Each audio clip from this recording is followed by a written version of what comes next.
मामा मुझे भूख लगी है। बिस्मिल्लाहिर्रहमानिर्रहीम। अस्सलाम वालेकुम। क्या हाल है व्यूवर्स? उम्मीद करती हूँ कि आप सब खैरियत से होंगे। आज मैंने अपने किचन में बनाया है बहुत ही मज़ेदार से ये गजरेला। तो चलिए देखिए मेरी रेसिपी ये मैंने कैसे बनाया है। तो यहाँ पे ये देखिए मैंने 5 किलो गाजर लिए हैं और इनको मैंने अच्छी तरह पहले धो लिया था और ये देखें छील लिया है। तो ये साफ सुथरी हो गया। अब इनको हम करेंगे कद्दूकश।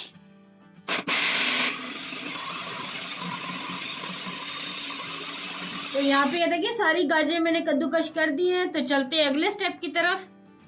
तो यहाँ पे मैंने एक कढ़ाई रखी है और इसमें मैं ना आधा कप घी का डालूंगी। घी यूज करना आप लोग, घी में बहुत जबरदस्त ये गजरेला बनता है। तो यहाँ पे ये देखिए घी मेल्ट हो गया। अब इसमें डालेंगे हम सब्ज इलायची और यहाँ पे ये देखिए 5 अदद मैंने लिए ये सब्ज इलायची और इनकी ये मुंह है ना थोड़े थोड़े खोल लिए हैं। तो अब ये डालेंगे घी में। इलायची थोड़ी सी कड़कड़ाती है घी में, तो फिर हम इसके अंदर गाजर डालेंगे। तो यहाँ पे ये 1 मिनट हो गया इलायची को डाले हुए। तो ये हल्की हल्की ये देखें कड़कड़ाने लग गई है। इसको बस काला नहीं हमने करना वरना इसका जो फ्लेवर है ना वो खराब हो जाता है। तो अब इसमें हम डाल देंगे गाजर। बिस्मिल्लाहिर्रहमानिर्रहीम।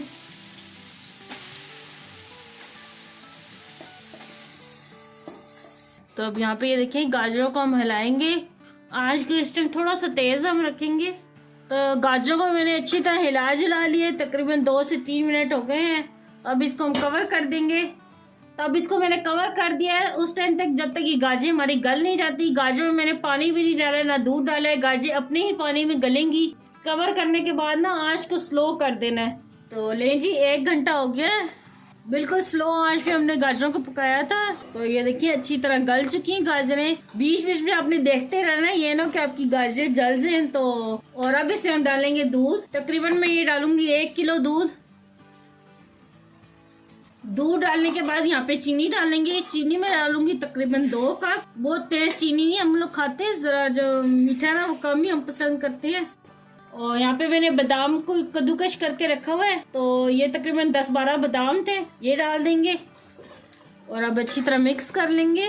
और इस टाइम पे मैंने आंच को तेज रखा हुआ है। तो चलें अब ये दूध खुश्क होता है तो फिर मैं आपको दिखाती हूँ।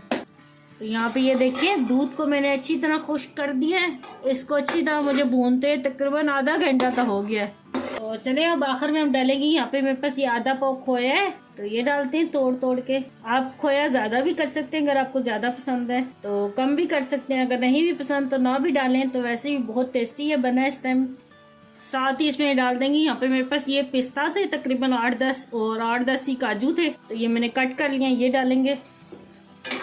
तो दोबारा अच्छे से मिक्स कर लेंगे। तो यहाँ पे ये देखिए बिल्कुल तैयार हो गए गजरेला। तो मैं आपको सर्व करके दिखाती हूँ। तो ले जी यहाँ पे ये मैंने गजरेला निकाला बाउल में। तो इसको गार्निश किया खोए से, बादाम, काजू और पिस्ता से। तो आपकी मर्जी है कि अगर आपने ऊपर से थोड़ा सा मेवा डालना है तो आप डालें, वरना ऐसे भी खा सकते हैं। लेकिन ये मेवा डाल के ना थोड़ी सी खूबसूरती लगती है तो इसलिए मैंने डाला है।